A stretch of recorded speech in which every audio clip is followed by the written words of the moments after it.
Good morning. Welcome to the Rigatoni Capital podcast. I'm your host, Colin. It is March 2nd. Wanted to do was I've come on every day since the US-Iran strikes, and I want to go over what this means for your stock portfolio. I don't plan on doing a podcast every single day forever. I just think a lot's going on, and these are the times where I think I can be of value for investors that are long term. There's a lot of headline news, fog of war, a lot of confusion. I came on here the last 2 days. I sound like a broken record probably at this point, where I say you need some kind of percentage of your portfolio to be in old industrial defense manufacturers. And those include Lockheed Martin, RTX, Northrop Grumman. There's a few others, or you can just own the ITA we discovered the other day, which is the iShares US Aerospace and Defense ETF. This ETF has like a 0.35 or 0.38% annual expense ratio. And it also has exposure in this ETF. It has Boeing in there, and it has GE Aerospace in there, which is like a very large holding. That's because that particular stock is $358 billion market cap. It does not include Palantir, but it includes Axon Enterprises. So ITA, the ETF itself for aerospace and defense, if someone said, I don't even like war, I don't like war stocks, I don't give a crap about them, I would still recommend at least having a portion. If it's a small allocation, like 5%, that's fine, to something called the ITA, which is the US Aerospace and Defense ETF. I don't own the uh, iShares US Aerospace Defense ETF. I own Lockheed Martin's probably my largest defense manufacturer. I own Palantir. I own L3 Harris. I own Northrop Grumman, and I own RTX. Last night, around 8 o'clock, when futures started to open, I was looking at like Lockheed Martin, which was up 13 to 14% in the morning. I mean, at night at 8 p.m. And I had posted on Substack under notes that, like, don't be surprised to see these stocks pull back a little bit. I said, I said that. I said, of course, a very strong futures open for Palantir, Lockheed Martin, Northrop, and RTX. The ITA has been running hard before this, so not sure how long it'll last. It's kind of suspicious to see Lockheed Martin up that much. So, but obviously sold off here since last night. It's only up 4.85% right now in the futures market this morning. And so it's been kind of like coming down from those highs the whole night while I was sleeping. Let's check out RTX. It's not even, oh, yeah, we can check out Arrow Environment. A ticker is AVAV. This is the drone company that's public. It's not Anduril, not to be confused by Anduril Technologies. This stock is up 11.67%. George from South Florida sent this. George from South Florida, who is a co-host of the Investing or Gambling podcast, sent this to me this morning. U.S. military has used long-range kamikaze drones in combat for the first time. America's clone of Iran's Shahed 136 had been used against Iran in an ironic modern drone warfare. And yeah, I think that there was Hegseth and can't remember his name, they came on to do their press conference this morning, and they probably mentioned this as well, and they go into detail. Where is that? They go into detail on how this isn't a one-day war, right? This is now day 3 of the US-Iran war. And where would I find this? Here we go. It's So Army, if I had, Navy. the Marine Corps. time, I would play a little more of this video. I mean, let's say you're a professional investor. You wake up early, you open up the Wall Street Journal, you ask Claude to send your market briefing, but Claude is down. Literally, they are down. I don't know why they're down, but they're down. They probably pissed off the US Trump. Trump shut them down for the day after all that back and forth over the weekend. Defense Secretary Hegseth and General Dan Kane speak on U.S. Israel strike on Iran through March 2nd, 2026. So this played everywhere in the morning, probably played on CNBC, Fox News, CNN, etc. And I was driving to get my coffee as usual. Didn't really pay attention to a lot, but definitely I would probably listen to this, even though it's quite a bit, it's quite a while. And you can come up with your own opinions on how they did on this major Monday morning briefing. But as soon as this press conference was on the way and they were explaining how I caught a tiny bit of it and how Hegseth was kind of stumbling maybe on some of the questions. He had a very good speech in the beginning, and then the questions seemed a little choppy, like a lot of uncertainty, and the markets hate uncertainty. We have no idea when this war is going to end. And of course, the old Iran officials are saying that they just are not going to give up. So they're going to go down swinging with the ship. And as soon as I heard something along the lines of Iran is such a large territory, this isn't going to happen overnight, but we've been successful so far, like Bitcoin crashed. Bitcoin is now, let's check out Bitcoin. Good old Bitcoin, the only thing that trades well 24/7. Bitcoin, well, it bounced. What am I talking about?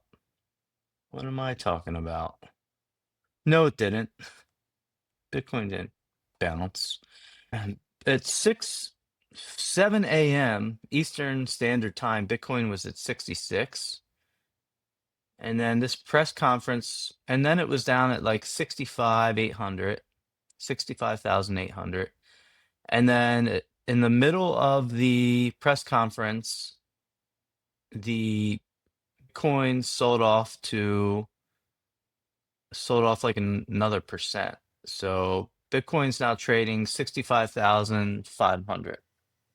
And obviously something like Lockheed Martin I've been looking at, it's up 5%. So there's a scenario. I'm not a trader, and I'm not coming on here to talk about trading. I'm coming on here to talk about long-term investing. So let's get that straight. But like there is a scenario where Lockheed Martin opens up at 9:30 a.m., up only 5%. That would make it $690 per share. There is a scenario where this occurs. And then Lockheed Martin shoots up another 3% and ends the day 8% higher. Like that can happen. There's also a scenario where defense stocks get dragged down for some reason like that's not in their control. Like there's a ton of index selling, for example, and Lockheed somehow stuck in that. I don't know if that's possible. Like I said, I'm not a trader. I think the worst thing you could do is try to swing trade these defense stocks. Let's look at Palantir real quick and see where we are. Palantir is only up 3.21%. It was up a little over 4% last night when I looked at it. So Palantir is very heavily involved with index funds. It's a nice, decent size holding in the QQQ, and obviously, I'm assuming it's in the S&P 500, of course. So what something like Palantir is going to do here, I definitely would not trade it. I mean, you got to be crazy to trade Palantir or day trade it or something. Now you can buy it and say to yourself that I'll hold it no matter what happens for at least a 6-month, 1-year period. You could buy like calls or something because look at the long-term chart. It's obviously sold off along with all of the other growth software type of names. Got stuck in this Michael Burry short, but it's got stuck in this AI disruption short. It got stuck in just tech in general not doing as well. So here's a other old drone company, Kratos Defense and Security is up 6.85%. TransDigm, which is a company I love for a value stock, an old value stock, even though it's not cheap, definitely not a cheap stock, but this is a company that has made a few acquisitions or two over the last 6 to 12 months. So it is there's a lot of interest rate narrative here where like they have a lot of debt now on their balance sheet and they got to get through this period, which could take another year. So as you can see, TransDigm, which if you're not familiar with TransDigm, I would check them out. I've written about them briefly on my Substack, Rigatoni Capital. And I think that TransDigm is like a monopoly at this point in terms of aircraft parts and pieces, and they own everything that a commercial airplane would need to purchase to put a plane together because they're regulatory approved, right? So definitely check out TransDigm. I'm not gonna do a deep dive on TransDigm right this second. That's not what this show's about. It's kind of just like the show is about trying to explain to you how to not panic here and be a long-term investor.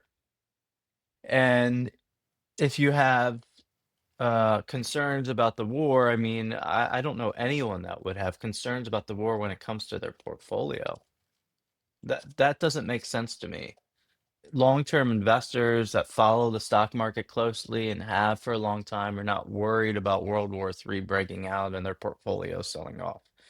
Nobody is thinking that way that I know of. If anything, people are trading and they're trying to jump in and out of these headlines. That's one thing. Like that's the only thing I can think of. And the Citadels and the Jane Streets have their algorithms already written for this show. This is an event. This is a show. Now, real people are dying and it's sad and nobody wants war. I'm not for war. But Wall Street is like Jane Street and Citadel and those type of companies, they have their algorithms written for this scenario already. So they're going to day trade around what's happening.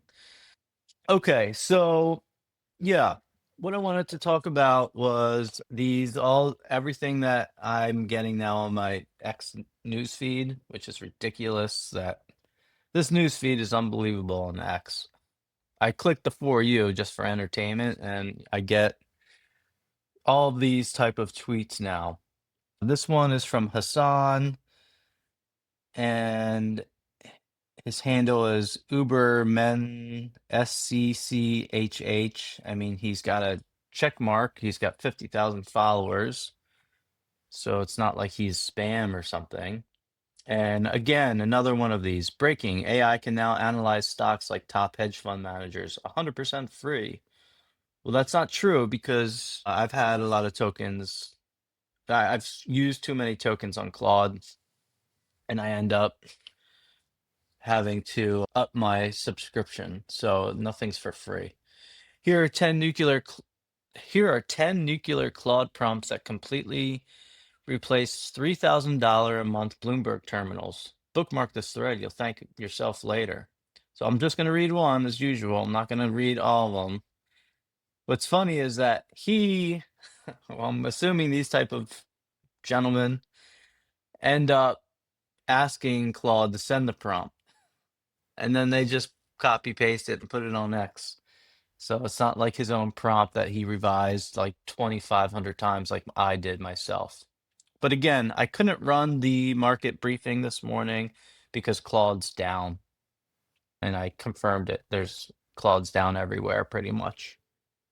This prompt that Hassan wrote that is saying the Goldman Sachs Fundamental Analysis Screener. You are a senior equity research analyst at Goldman Sachs with 20 years of experience evaluating companies for the firm's $2 trillion asset management division. I need a complete fundamental analysis of a stock as if you're writing a research report for institutional investors. Analyze, business model breakdown, revenue streams, profitability analysis, balance sheet health, free cash flow analysis, competitive advantages, management quality, valuation snapshot, bull case and bear case with 12-month price targets for each, one paragraph verdict. After he writes each one of those bullet points, he does write a sentence explaining what he wants done there. So, like business model breakdown, he wants how the company makes money explained simply. Revenue streams, he says each segment with percentage contribution and growth trajectory. When he asks for a free cash flow analysis, he wants a free cash flow yield, free cash flow growth rate, and capital allocation priorities. So again, this guy's the Goldman Sachs Fundamental Analysis Screener. That's what this prompt is. Format as a Goldman Sachs style equity research note with a summary rating box at the top. And then what you would do is you would enter the stock symbol on the bottom of this prompt and any specific concerns or questions you have. Okay. And then he does like a Morgan Stanley technical analysis dashboard, the Bridgewater risk assessment framework. He does a JP Morgan earnings analyzer, Citadel sector rotation strategist. I got to be honest with you. I think he just used something like AI to get these prompts. They're not. This is what my whole point of bringing this up is like you run this and it's going to have so many mistakes. But the idea is like if you really want to make it work, then just like revise it and revise it, revise it, see if you can get it to work. But it's not going to work the first time. I guarantee it. I guarantee it. Claude is not that good yet. Perplexity isn't that good yet. All right. Another X tweet was so this guy, Eli Habib on X ended up making this app called World Monitor. It's a website and it monitors the situation pretty well. Unbelievable record traffic. Thank you all. Build a lot. I need to sleep and tell you what I built. He built something that tracks all the missile attacks or attacks across all countries. And looks like a dashboard with all these like live videos and photos and maps and telegrams built into it to function to pull more news and added detection of GPS jamming, improving internet disruptions, added Israel siren system in real time. And then he wrote, a lot is tuned to the country brief. I'm not sure what that means. So I guess, but also to trade corridors and much more. Okay, so he talks about congestions at the Strait of Hormuz and his quality. I don't know what this means. Oh, Command K. Oh, how to search. And his quality of life, Command K with not just search, but actual commands. Okay. So this is cool because it's like something you would think somebody on OpenClaw that's getting no sleep built something like this. I'm not saying OpenClaw built this, but it's this whole idea of a continuous AI running on a Mac Mini 24/7 that just does work for you while you sleep, like create something like this. And then somebody joked around and was like, well, somebody open source Palantir, inside joke for Palantir folks like myself. They didn't do that, but it is a cool dashboard. I haven't used it yet. I'm not saying it works, not saying it's good. And if you're a long-term investor, do you have to monitor the situation on a open source Palantir dashboard? I don't think so. You know, you're not trading. Instead of watching 2 hours of Netflix, learn Claude in 60 minutes for free. This guy is Rishi Hab. Anyway, he's got 100,000 followers, but something like this was actually good, and I would actually watch this. It's an hour-long class on Claude, and it's like update it. So I don't know when he sent this, out, but when I was reading it, it was like talking about stock market analysis and research and scans, which I do. So this was good stuff, and I would watch this. Shout out to Rishihab. There was an article on Zero Hedge that came out this morning at 7 a.m. that said war stocks jump. War stocks jump. These firms have the most Middle East exposure.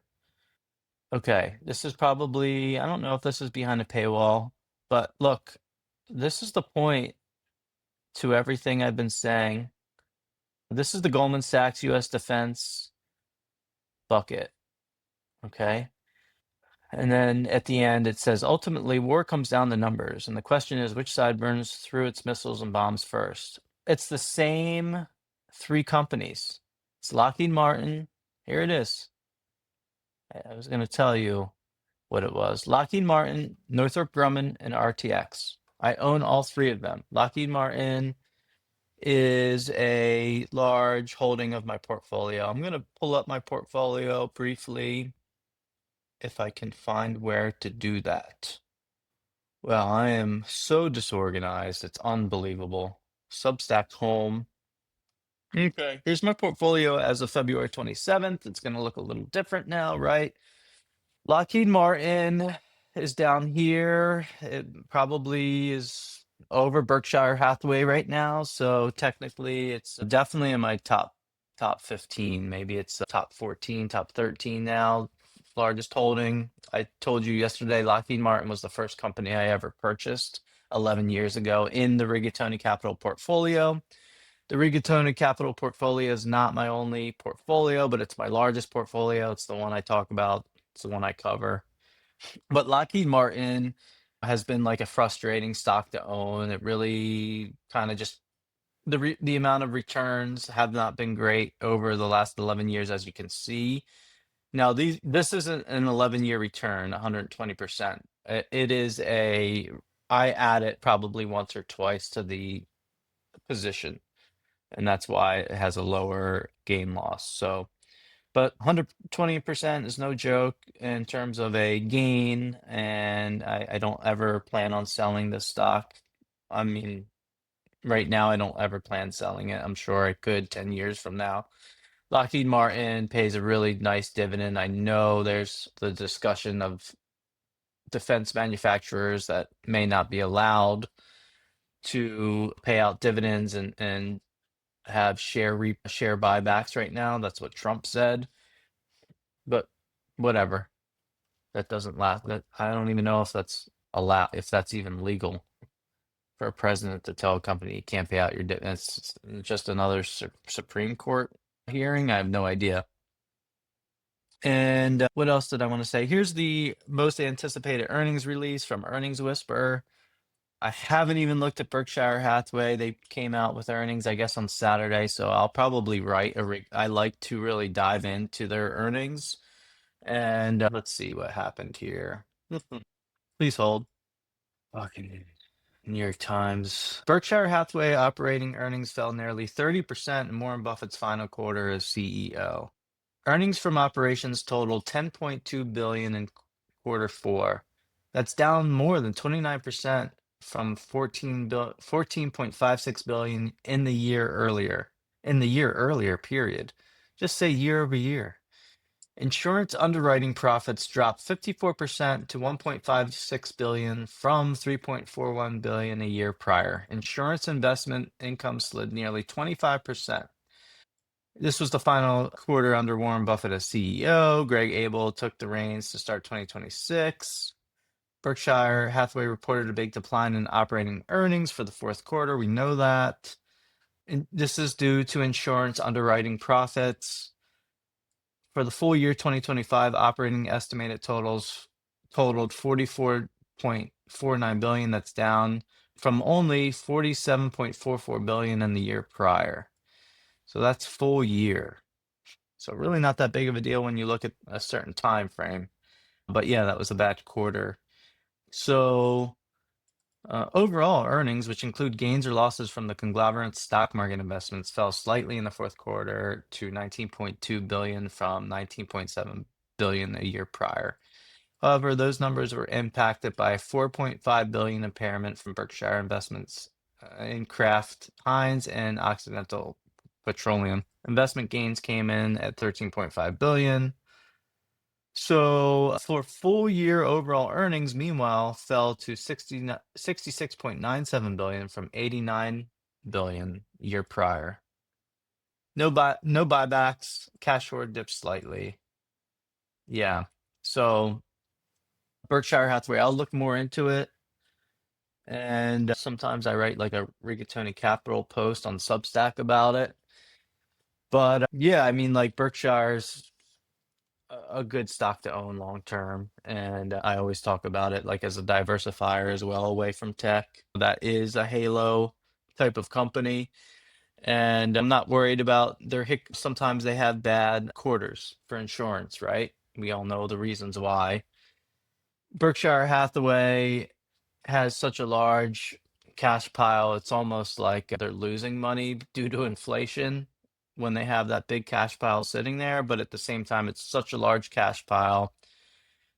They just buy 6-month treasury, 6-month treasuries. So it's not like depending on where that rate is, they're still kind of just keeping even against inflation. So some of it isn't in 6-month treasuries. It's literally just cash ready to deploy. But a lot of their cash on the balance sheet is obviously in 6-month or short-term treasury bills where they can keep up with inflation or just break flat.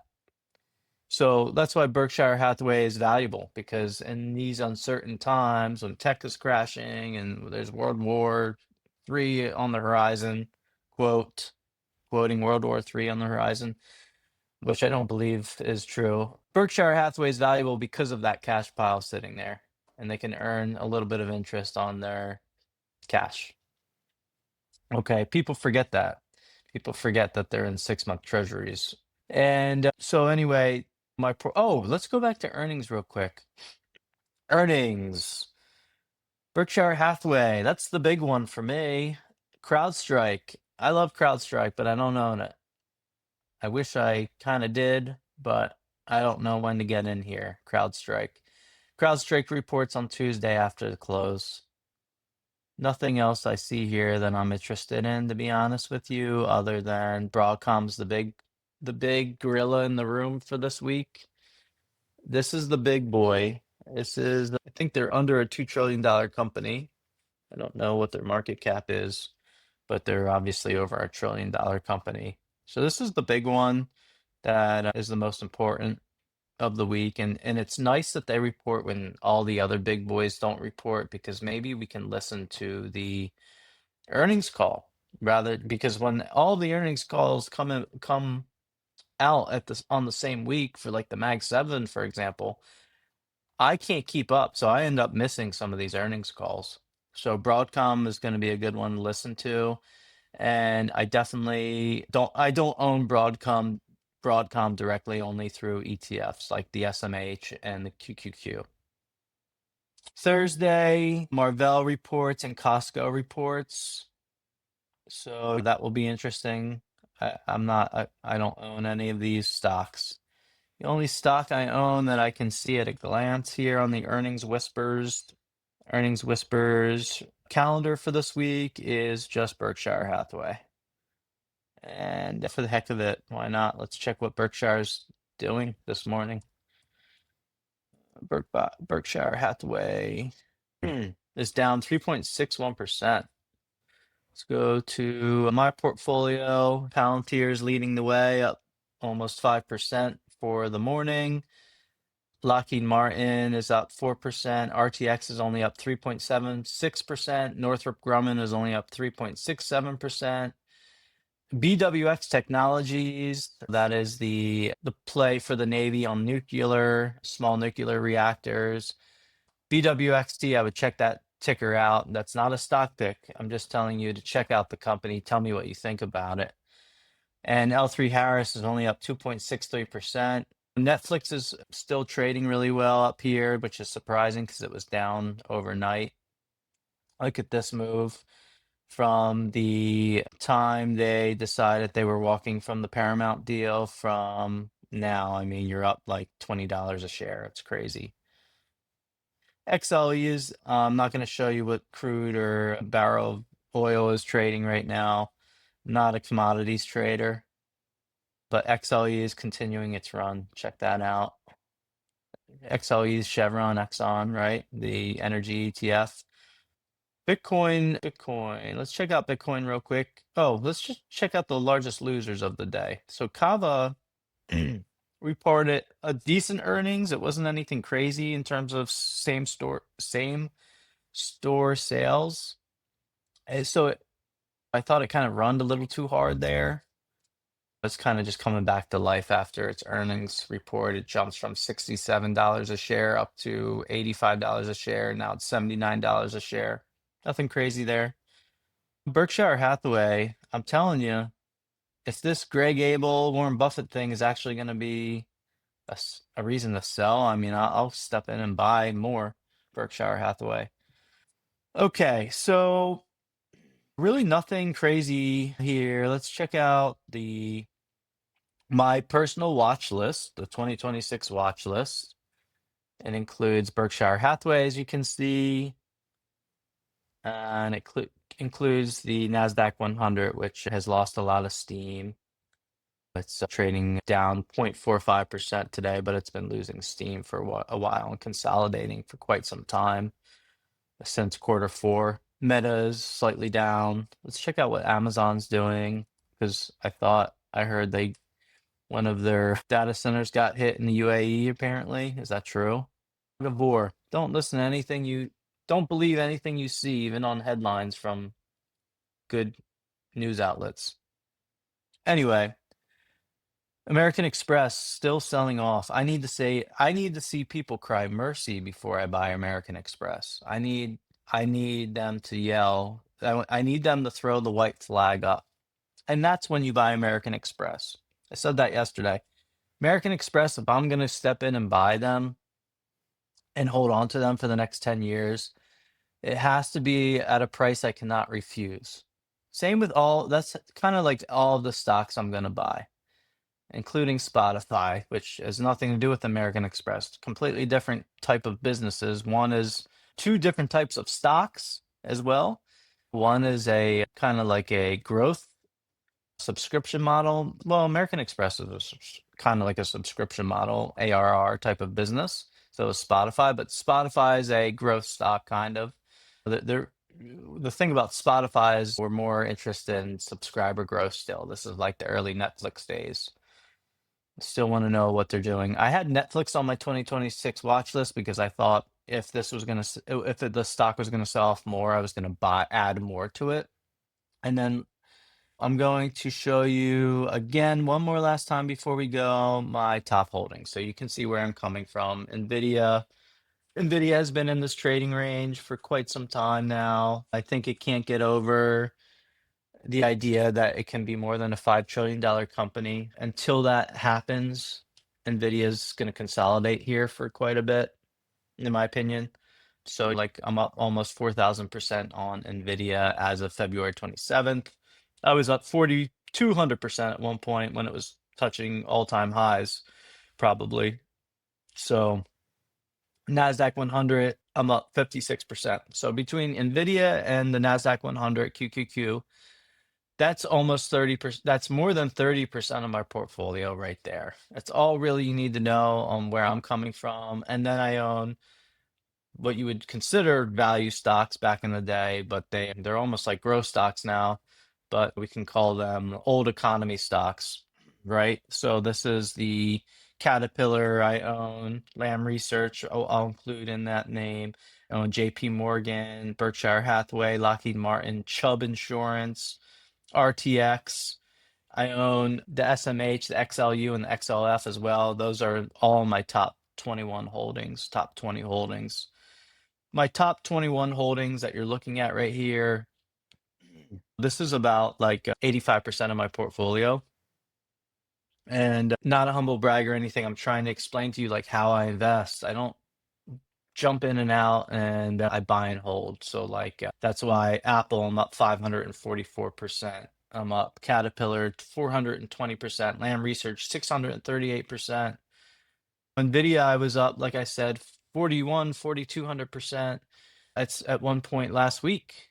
And when Nvidia was up 3,000% or whatever, like I did trim a small portion because it was starting to get too large of a holding in my portfolio.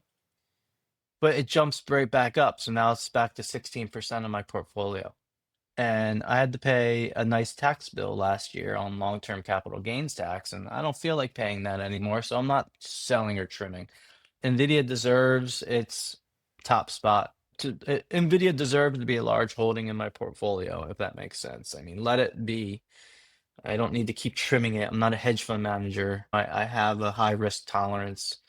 But at the same time, if Nvidia was 25% of my portfolio, I might feel different, right?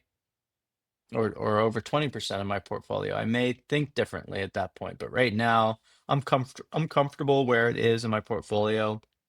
If this is the end of Nvidia and it sells off, never comes back, oh well, that's fine. I can live with that. So anyway, thanks for watching. This was long. I apologize. I'm not sure what I'm doing with this podcast. I kind of just like the idea of coming on, talking to you guys about long-term investing, if that's okay. If you don't like it, I understand. I don't blame you. Not sure I would listen to myself, but definitely have things to share and I have things to talk about when it comes to long-term investing. And I like doing it in the morning with my coffee. Something about it reminds me of the old Scott Adams podcast. And he passed away this year, so maybe he's like motivating me to do something like this. All right, so hey, no trading and really nothing to buy out there that I like. And it's interesting, Berkshire selling off a little bit more here. I'd like to see more of a sell-off in that and American Express right now. That's my initial thoughts for this morning before I would get excited. All right, thanks so much for watching. You can find me on Substack, Spotify, YouTube. Okay, bye.